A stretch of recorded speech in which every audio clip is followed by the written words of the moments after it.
Well, good morning. Good morning. Welcome to Indigitous Indigitous Sessions. Sessions.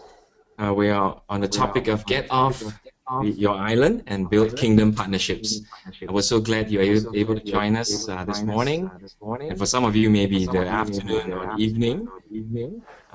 We're so We're glad that so you glad are that able to you join. are We're able to actually about join. We're 40 over actually about 40 participants over around the world. participants around the We've world. been holding We've these been holding sessions these sessions for quite a number of quite times a now. number This of is the times fourth now. This is the session, fourth session, and we welcome you and we to check welcome out you the to check out the sessions that you may have sessions that missed. you may have missed. You can interact with us Interact with anytime us through the anytime question through the box. question So at box. the end of our So at the time, end of our about time, 15 minutes or so, 15 minutes or you'll so, get the you'll get opportunity the to ask opportunity some to questions. ask some questions. Well, I realized I didn't Well, I introduce realized I myself. didn't My name is introduce myself. Simon, My name is and Simon, on and behalf of the on behalf of Indigitous the team, we'd Indigitous like team, to we'd welcome like you to to welcome this you to sessions. this sessions. So today we have So today we have Arjo de Vroome Arjo de from Vroome the from Netherlands, the Netherlands. and Hi, the Simon. topic Hi, is everybody. on kingdom partnerships. I think he's online. You can He's see him. online. You can see Hi, him. Arjo. Hi, Arjo. Hello, everybody. Great to have you join us. So we'll start off our time by just hearing a little bit of a story or testimony, his personal story, and how God has been working in his life. And then we'll dive right into the main topic at hand. And remember, you can always type in the questions, and our moderators here will pick them up, and we'll order them to ask Aryo in a little bit. So Aryo, why don't you tell us a little bit about your story and Yeah, well, thanks, Simon, for having me. I am Arjo. I'm a Dutch guy who actually was formed by being a missionary kid on the mission field in West Africa. I could probably say that being a missionary kid has made me who I am, and also prepared me for the things that I do actually today. I was born about 40 years ago in a small village behind a Dutch dike. And my parents were a loving Christian family.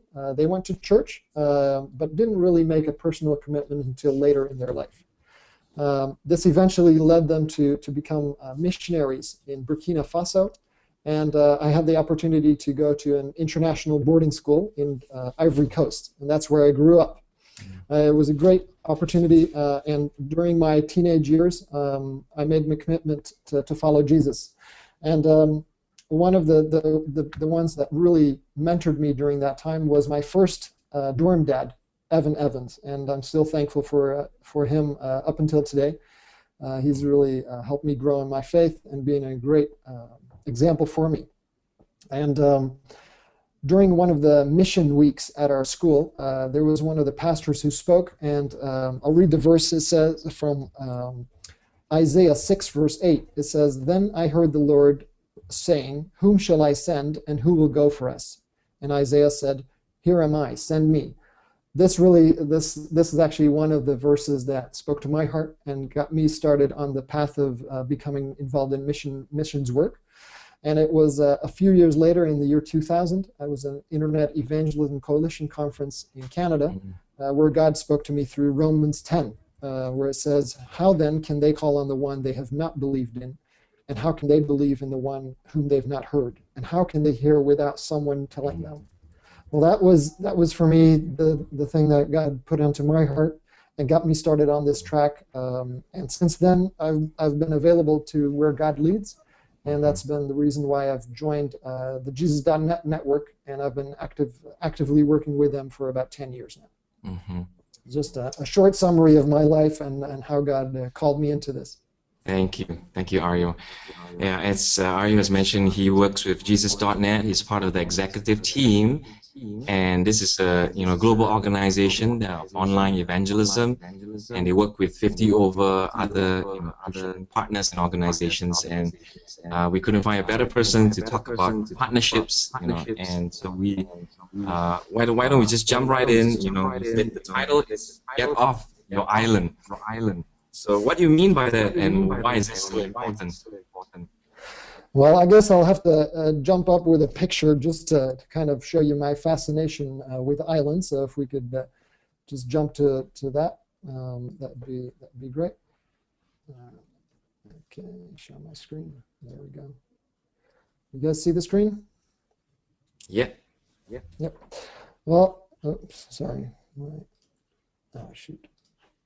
Sorry, this little thing got in the way. There we go. Yeah, really, islands really fascinate me. And since I've taken my wife on our honeymoon to an island, that's where our love for islands and fascination started. Islands in itself are really interesting to me because they're a very small piece of land or a large piece of land, but the main thing is that they're disconnected from the mainland, which means that they need to be self-sufficient, and a lot of these islands are not. So it's very difficult, I would say, to really survive as island by itself. And that's why even in the early days, people would find ways to get commerce going, to find natural resources that were not found on the island, to go and find that on the mainland, and vice versa. So really, islands, I would say, are things that fascinate me. They used planes and boats to get there.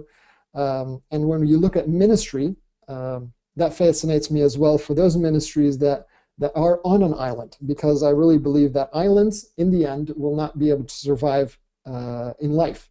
At the end of the day, people are not going to continue being able to live there. And the same is true for ministries that are on their own little island. Ultimately, I would say that ministries will die if they stay on their own island. Well, that's great. So, how does this, I'm sure you're going to tell us a little bit more, how does this relate to Christian ministries and why is this relevant for us? So, go ahead and share with us. Yeah, like I said, eventually I believe that ministries that are on their own island will eventually die. And one of the things that has really caught my heart is that they will not actually grow and develop if they stay on their own. Whereas connecting with other ministries really offers opportunities for them to exchange ideas and thoughts, experiences, and also help each other grow through that. So really, I would say, and that's why I said, really get off your island, because if you as a ministry continue to stay on your island, then it's going to keep you from growing and actually learning and seeing all what God has in store for you as a ministry. And as we look at the commercial world, we see more and more organizations trying to find ways to work together. We see them, Google is trying to find new partnerships to work together. Apple is doing the same. Airlines are merging because they're seeing that by working together, they can make more money. And really in Christian ministry, I would say, well, the most important thing is not to make as much money as we can, but to reach as many people as we can. So that's why I really believe that partnerships are so crucial to bringing all of this together. Thanks. Well, in your experience with Jesus.net, I'm sure you've learned many key principles that has helped you guide your partnerships, and would love to hear you share some of those principles. And then, of course, you can throw in, how it has related to Jesus.net specifically as a case study. So, yeah, absolutely. Yeah. Actually, in preparing for this webinar, I thought it would be good to just share some key principles, some kingdom partnership principles, I would call them. And I've gotten 10 of them. I won't go into each of them very deeply, or not all of them very deeply. I'll zoom in on a number of them, but definitely I want to just share what we've experienced. And the first one I would say is it's not your kingdom. Arjo, I think you're on mute. Oh, I'm sorry. We can't hear you. You gotta... I'm sorry. Let's see where. Oops. Oops. Okay, here. Still good. You hear all right? You all right? We good? Okay, good. Go ahead. It seems like they can hear you, so go ahead. All right. Go ahead. Let me just remove this screen. Sorry about that, people. Seemed like you weren't hearing me, but after all, you are. Again, the first principle I would say that is important in forming kingdom partnerships is it's not your kingdom, it's his kingdom. And as Richard Blackaby, a well-known author, said, God invites you to become involved with him in his work. And we need to see where God is at work and join him in that. Really, at the end of the day, God is the one that is working 24/7. And it's not our kingdom that we should be building or should be seeking, but we should be first seeking God's kingdom. And that's one of the key things, as Jesus said as well in Matthew 6. For Jesus.net, this is one of the main elements in our whole philosophy and thinking about partnerships, is that it's not about building a kingdom for Jesus.net. No, not at all. We're looking to build God's kingdom and see how local ministries all around the world can work together that. So we've made that very practical. There's no corporate headquarters of Jesus.net. We have no top-down approach. Now, the local ministries are the ones that are in control and are really owning the strategy that we've developed. Also, we see different ministries from all around the world contribute to Jesus.net, not for their own good, but for the bigger good of actually helping to build out God's kingdom. That would be the first one, I would say. The second one, important, is look for ways to complement each other. It's so important to look at, again, of how can we combine resources, can combine ideas and efforts together. And we can't do everything by ourselves, to be honest. We will never be able to work on everything ourselves. So we need each other as well. And let's look for ways to complement each other. And that starts with building friendships, looking for ways where the other ministry may be having something which is much better than we have. And also allowing ourselves to just recognize that and to let the others take on some parts, and the other way around, that we'll be able to do things better than others. So that's so important. We've within Jesus.net, we've actually started working with small working groups on different topics to exchange ideas and information with each other. We've found that exchanging this information has really been helpful in moving the whole network forward, as it allows everyone to give their ideas and experience, and from there, this group can then go out and individually apply it to their own ministries. Secondly, we have different people within the Jesus.net network actually contributing people and resources to different teams and different technology. And so that way we avoid spending the same resources or double up on resources, and we really make sure that we spend all the donations that come in through all the different local ministries, we spend them well. Another way is to see how can we communicate better with each other, so we can learn from each other by sending out monthly newsletters or doing webinars such as this one. The third principle, I would say, is to work really on the basis of trust and accountability. Trust is really, I would define it as the firm belief in the reliability, truth, ability, or strength of someone or something. So it's really to have a firm belief in the other person or in the other ministry. Accountability has to do more with, are we willing and able to take responsibility for something? And are we allowing ourselves to be accountable to each other? And so it's, on the one hand, it's trusting the other ministry, but it's also being accountable to each other. And I found that in the past 10 years of working with our different ministries all around the world, that to be a very important foundation. So, and as Matthew says, Matthew 5 says, let your yes be yes, let your no be no. So we should, when we say something, we should be able to trust it, but we should also be accountable to each other. So we share our ideas within Jesus.net. We really try to serve with excellence, and we are accountable to each other. So we're sharing results, seeing what plans are made, and from there we can really build out what we do locally. The fourth principle is that you ensure that you have compatible DNA.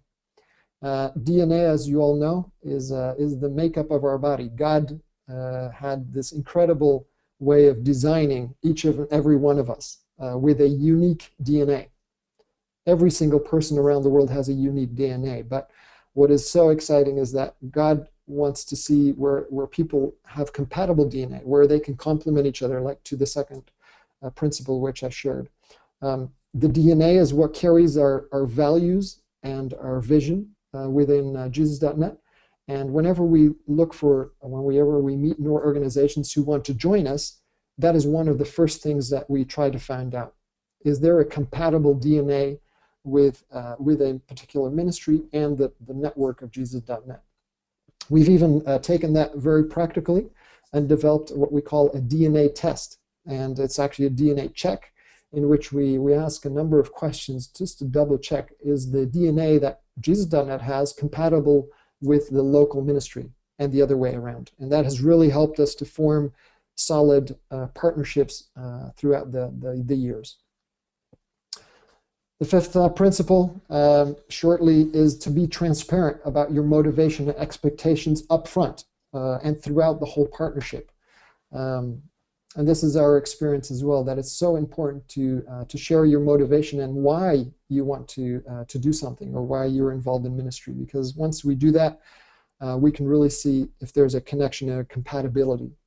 And to be transparent about that.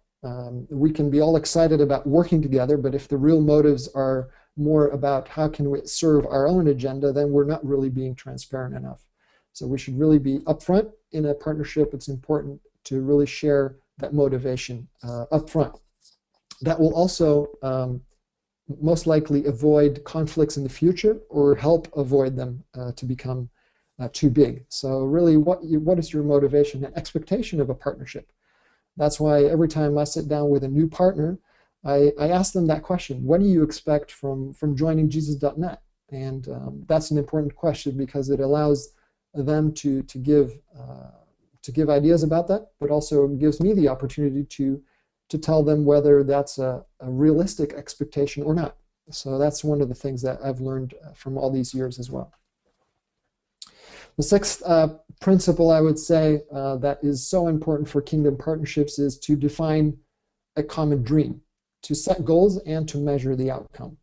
To have a common dream, as Jesus.net, we have this common dream, and it says that we just imagine that every single person in the world has free access to the gospel, that they get to know God, get to grow in Jesus, and will share their faith easily. That's the main dream of Jesus.net. That's the dot on the horizon that all of us, our 55 plus partners, are working towards. And by having that common dream, it gives us a direction to go for. Secondly, it's helped us to set goals, be specific, to set goals in what we want to achieve, what projects we want to work on, what websites we want to launch, what tools we want to share, and within what time frame. And then from there, go and measure what the outcome of that is, to define, to double check if the expectations that we had about a particular tool or about a particular website or the way we set up our ministry process does what it should do. And one of the things that we're working on now is a dashboard which will allow us to actually see the progress that visitors from our websites have from website to website. As Jesus.net, we've set up a ministry strategy which we call the stepping stone strategy, and it's a matter of 4 phases: access, know, grow, and share. And there at the bottom of the presentation, you see those four phases actually. And we're right now working on actually defining, measuring how many people will actually go through the access phase and visit one of our websites, who will then move on to the next phase, which is the know phase. And from there to a stepping stone, a website, into the grow phase, and from there on share it. And so in this way, we're really working hard to also measure the outcome. So we first of all define the outcome, the desired outcome, we set the goals, be specific as possible, and then we measure the outcome. Another one for partnerships is so important is that we operate on the basis of why, how, and what. And it really starts with a question, again, why? Why do we want to work together? Why are we put on this earth? Why are we wanting to see God's kingdom grow? And that's an essential question with anything that we do as Jesus.net, but it's also important for you as a ministry to consider. Why do you get out of bed every morning? What is driving you forward? And why are you being maybe stopped in the progress that you're trying to make? Then the question, how? How do we progress? What is our strategy? What is our philosophy behind it? What are the how do we move forward, and how do we work? And then move into the what. What are the practical things that we should be doing? And in discussing these three questions with other organizations, other ministries around you, and finding common answers will help you build a solid basis for kingdom partnerships. Dealing with problems can be an issue if they get very big, but that's why it's so important to deal with problems when they're small. Too oftentimes, I would say, we deal with them too late, and there's always something that we need to maybe work on, and we just kind of scoot it aside because we think, oh, there's bigger things that we need to achieve. But really, I would challenge you, and I would really encourage you to deal with problems when they're really small, because it will take less energy, it will take less effort to deal with them, and because small problems don't stay small, and if you don't deal with them now, you'll have to deal with them later. So really, it's important also in beginning of your partnerships to really define how you will deal with differences in opinion, how you'll deal with differences in response, and what you will do then. So when you're starting a relationship, it's so good to also define that process before any problems arise. That way, when things do become problematic, you can actually deal with them effectively. The way that I do this is that I work with about 20 ministries of Jesus.net directly. Of those 55, I work with 20 of them directly, and I try to I Skype with them or do a hangout every 4 to 6 weeks, just to connect with them, to find out where they're at, and also to see where I can help them. And then they'll often come up with ideas or thoughts that they're running into or barriers to ministry, and then we can walk through that and talk with each other about that. And I can be of help for them when things are often still small. A second way of doing it is that within Jesus.net, as an executive team, we've taken the effort and said our commitment is to answer any email within 24 hours, if possible. That's a big commitment, I realize, but we find that it's important because sometimes if we wait too long, the problem could get bigger before we know it. So we want to deal with problems when they're small. The ninth principle is to have those crucial conversations when you need them. There's even a book about this, Crucial Conversations. I'd really recommend you buy it. I've read it in the past year, and it's really helped me in working with our partners. Having crucial conversations means that you actually address those topics that need to be addressed. Oftentimes we kind of avoid them, and definitely in the Christian world we try to avoid them because we want to be nice to each other. But you probably know of some questions or issues that you're needing to talk to about with other ministries, or even within your own ministry. You may be dealing with some issues that you think, well, I should have this conversation, but I'll just kind of let it go. But I would really challenge you, don't sweep them under the rug. Deal with them, because that will help you move forward as a ministry, but it will also strengthen your relationships with other partner ministries in the future. In this past year, I've had several of these crucial conversations with our partner organizations, and I've learned that it helps them, and it helps me as well in our relationship, and it's really helped us to really think about what we need to focus on, and it's solved a lot of problems, and we've seen God work through that.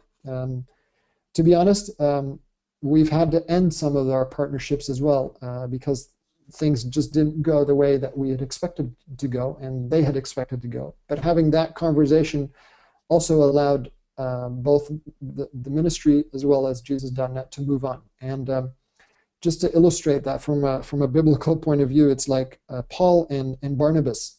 They decided to part ways at some point in their ministry. It was based on a disagreement about Mark, but they both kept going for their God. They kept serving God in their capacity with their talents, and even Paul in 1 Corinthians 9, I looked it up the other day, and it says Paul would later affectionately mention Barnabas as being worthy of support in his work of proclaiming the gospel. So even if a crucial conversation ends up in parting ways, that does not mean that you cannot bless others. So I'd really challenge you to think about what are some of the crucial conversations that I need to maybe have within my ministry or with partner ministries to deal with those things.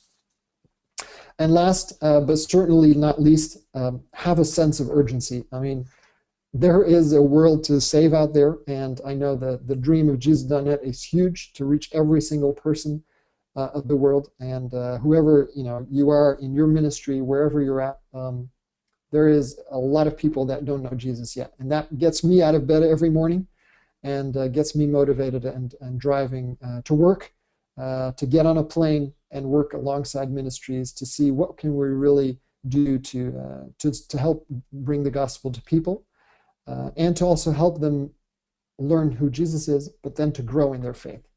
So it's not only getting them to the point of making a decision to follow Jesus. No, it's also helping them grow in their relationship. We have little time. There's lots of things to do.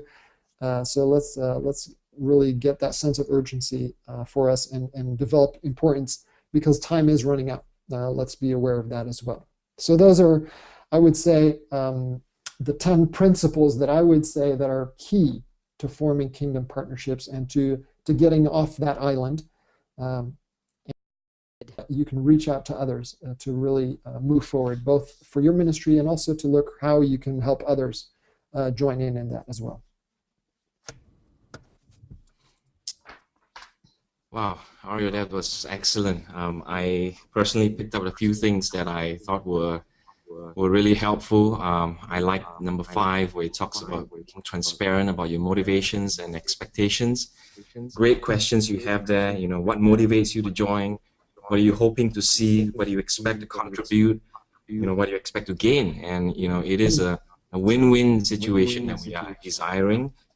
And I also especially like you talked about deal with the problems when they are small. This is one of the challenges sometimes we have, in terms of thinking about being gracious to one another. We say, oh, we let it slide, and then we don't take care of it. And when actually it is biblical to bring it up, mending the relationships, treasuring the relationships, because it is about the kingdom's work.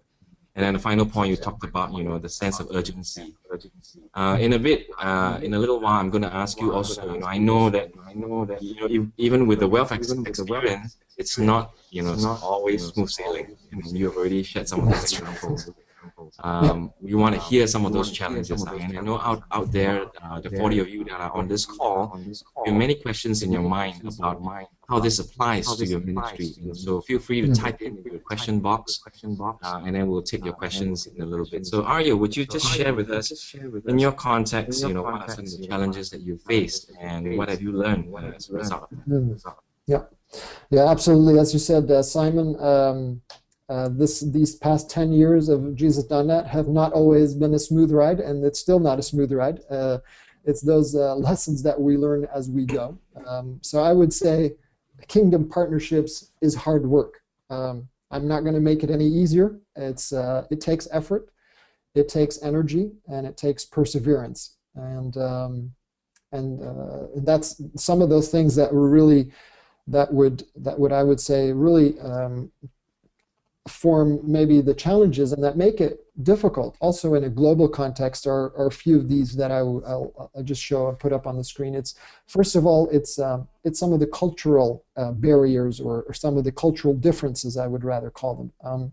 Our network of Jesus.net is a global network, which means that we work with multiple cultures, multiple languages, different principles in life of how people view life.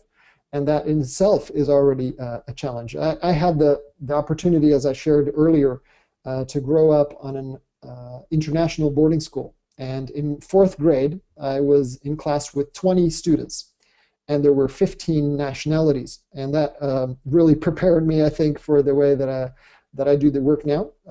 But that has really, I would say, sensing and having a sensitivity for each other's culture, whether that be a local culture or a ministry culture, is really important when we try to work together. So that's part of the thing that I really challenged you to also talk about when you start looking for partners, when you're in a partnership. What does that mean to you? Secondly, it's the communication. We all know communication is sometimes very difficult. It's like you're talking and in the maximum of missing each other, missing the boat, maximum of his communication. And we have language, again, the background, cultural things, and also nowadays email in itself is a limited a medium, I would say.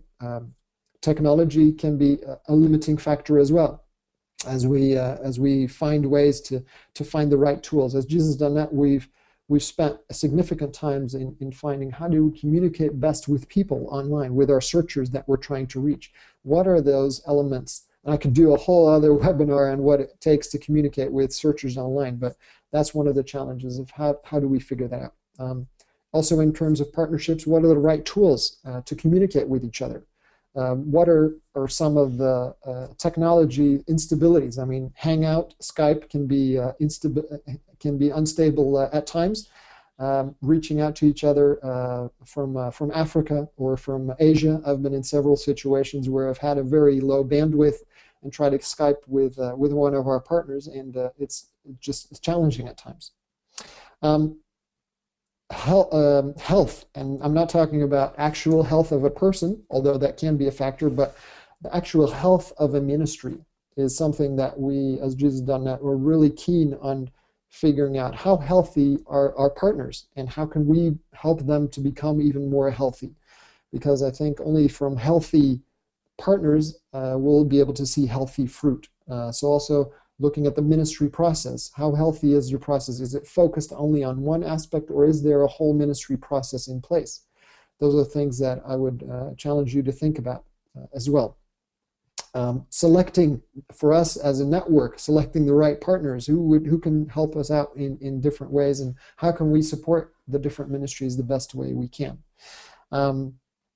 Really, we're on the cutting edge of things, and also that is an important factor to take into consideration to stay healthy. So we also just make that very practical in just telling people to take their rest when they need their rest, not to get lazy, but to be sure that when you're healthy yourself, you can be a healthy partner as well, and also as a ministries that goes for the same thing.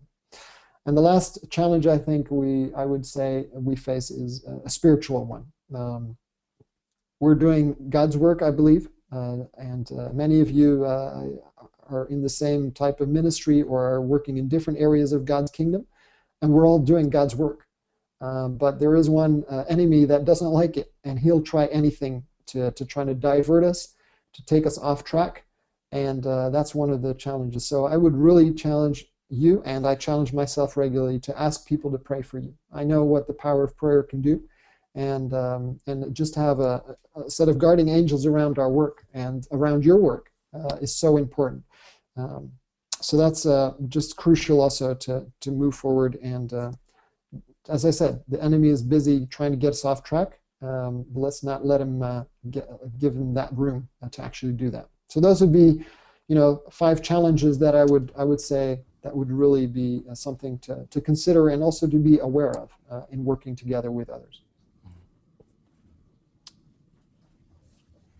Well, thanks, Arjo. Appreciate your vulnerability as you share with us some of those challenges. Number of questions are coming in, and we appreciate it. You can keep typing in the question box. I'll give it to you, Arjo, in a moment. Put you on the spot. Yeah, that's right.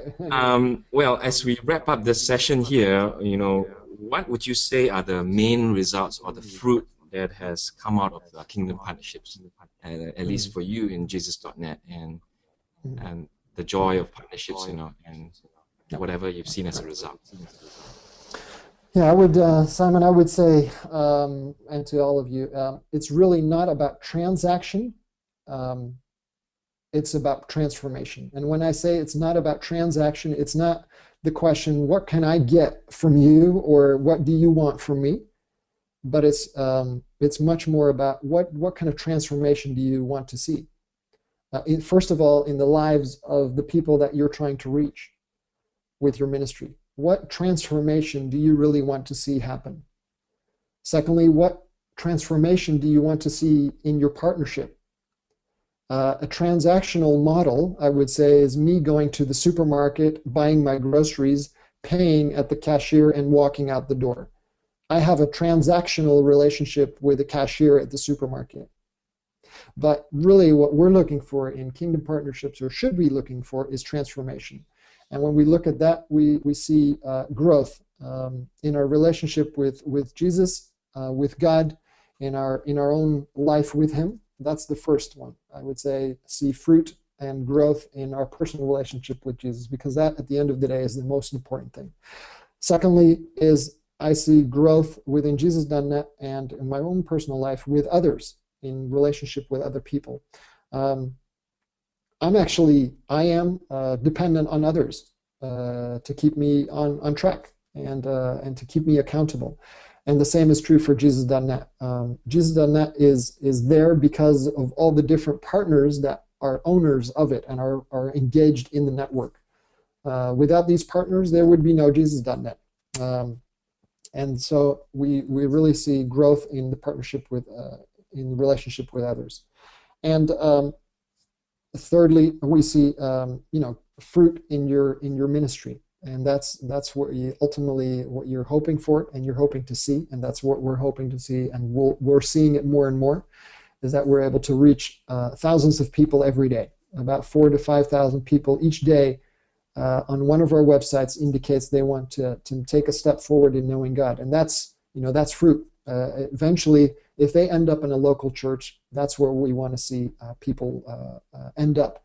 So from moving from online, becoming an online disciple, online searcher, to become an offline disciple would be the way that I would see the fruit of kingdom partnerships really moving forward. So in your personal life, in your relationship with others, and in your ministry, those would be the three types of fruit that you need to identify and look at and also measure, because then you can really see what the impact is of what God is doing in your life and your ministry.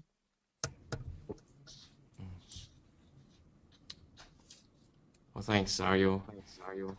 We praise God with you for the fruit that you guys have seen in Jesus.net. I'm not sure if you mentioned, but you said nearly 70 million visitors, 10 million have taken a decision to know more. And it's we've had we praise God we've for that. seen lots of e-coaches, our online mentors, join in our network. Thousands of churches which are involved, and just seeing that multitude of people being involved and also being touched by God, and eventually ending up in a local church. And a lot of them are coming back to help out and being an e-coach. So that's awesome. That's great. That's great. And we've seen the organization, the partnerships, partnerships grow from 5 to 57. Right, I attended one of your conferences before, and I really felt like it's a family, it's a movement for sure. People do care for one another, people do strive towards the same goal, and I see the principles that you've laid out, being applied, very faithfully in different ways. So we have some questions coming up now. So I hope you're ready, Arjo. We have a question. Let's start off with this one from Patrick Martin. He's asking, how do you balance staying focused on your particular calling and at the same time developing partnership? How do you stay on your calling and department? All right. Yeah, I heard the question. Really, I would say they go hand in hand. At least for myself personally, but also for the network of Jesus.net, is one of the essential foundations is our calling is to reach out to searchers online. But to be able to do that, we do this always in partnership. We intentionally ask new partners when we're talking to them, what are organizations that can help you move forward, or what are you missing that others can do? And it's going back to that question on a regular basis. Why are we doing this, and how do we do this, and what do we need to do? So it's I would not put them I would put them side to side, like it's a joint effort, really, to stay focused on what God has called you to do, and at the same time think about where partnerships can actually complement again your efforts. Mm-hmm.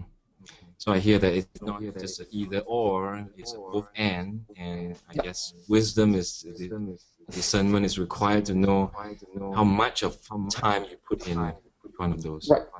Yeah, yeah, and be sure. I think it was Patrick that asked the question. Be sure that it takes time. Like I said, it's about transformation, and it's not about a transaction. Going into a supermarket is going 5 minutes in, going out. Yeah. But building real partnerships takes time and effort. And just a very short example, I used to travel around the world, and being Dutch and being very efficient, I would land on the night before, do a training session, and fly out on the third night. Since then, in the past years, I've added at least 1 or 2 days of my time to spend time with the team on the ground, because it's about relationships, it's working together, and just learning how they work makes me more effective in supporting them. Yeah, that's well. One question that has come in that is would require you maybe to dig in a little deeper or expand for us. It's the question of, can you go into more details about the DNA test? I think that sounded fascinating to one of our callers. And what does that look like? And could you explain a little more? Yeah. As Jesus.net, we've taken our time to really define what is our dream, as I shared. What are our values, and what are our vocations? So what are the values that we really find important, and what are some of the gifts and talents, I would say, that are within the network? Based on that, we've put, and you can go to the website of Jesus.net and find it all there, or in a set of those values and vocations. And the DNA test, what it does actually, it asks it has a number of statements which you can go through and choose which one applies best to your ministry. So you just sit down and say, okay, Indigitous, I'm going to sit down and think through and watch these statements, and then click and check these statements. At the end, the outcome of those statements, and there's a number of pages, results actually comes out to a certain percentage of matching, I would say, which is the level of how much of a complement there is between the DNA of the local ministry and Jesus.net. So that's how it practically works, and it's there's no right or wrong answer, I would say, in filling in this DNA test, but it does help us have the conversation a little bit more specific about the values that a particular ministry has. I hope that answers the question. Blood samples or saliva swabs? that may be an idea. Okay, I think we may have time for one more question. The question actually more has to do with Jesus.net. The question of how does partnership with Jesus.net look like? So, for example, in Agape UK, that was specified in the question there. What is expected, or the benefits of working? And then the final part of the question was, do you have partners in South Africa at the moment? Okay. To start with that last one, we don't have any partners yet in South Africa. Okay. But we're open to explore those opportunities. What is the question more about what involves a partnership within Jesus.net is really... I think what it involves, What it involves, What you're, as a ministry, we find it very important that local ministries are the ones that we're working actually with, or the local ministries, and both national and international forum Jesus.net. Again, there's no corporate headquarters, but there is a small support team or coordination team that supports these partners. The benefits of Jesus.net I would say, are a global network with experience and ideas, a very clear, I would say, proven model of ministry. The stepping stones model, again, you can this call is too short to explore, expand into that, but definitely on Jesus.net you can find out more about that. It is a way of helping online searchers actually end up in the local church. So there's proven experience there. There's specific tools for each of the phases that we've defined, and those are freely available to the Jesus.net partners. Next to that, there's a conference every 18 months in which we gather together for sharing ideas and thoughts like that.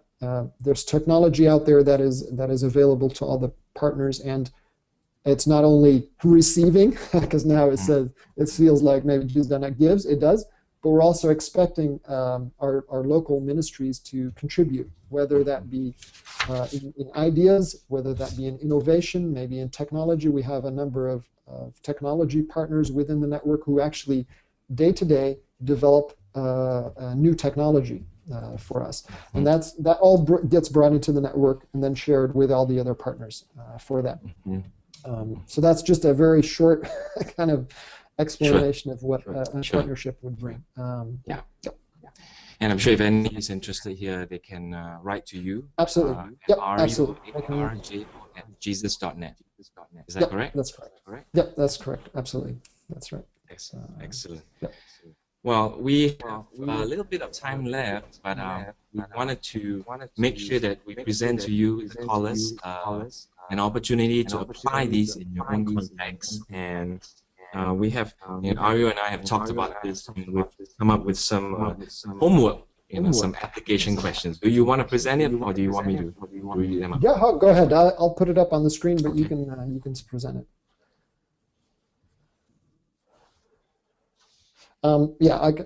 Basically what we've thought of is that just some. Sorry, guys. Let me show my screen. There we go. All right. Is it showing, Simon? Yep. Yes, okay. It is. Basically, we thought of two very practical next steps. Offering you 10 next steps would probably not get you out of your chair and moving, so we thought let's limit it to 2. Just to start off with, the other 8 you can ask later.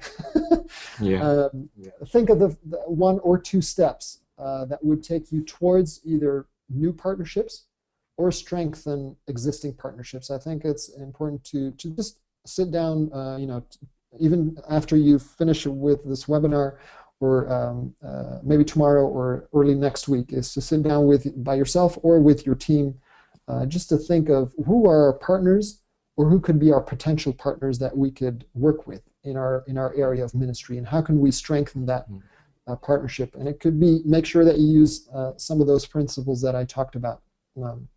Secondly, which one of those principles that really resonates with you most, and which motivates you the most towards a specific action to get off your island, to stop, and get off your own island and take that step out to the other islands that may be out there, or to go out to the mainland and connect with those people and ministries.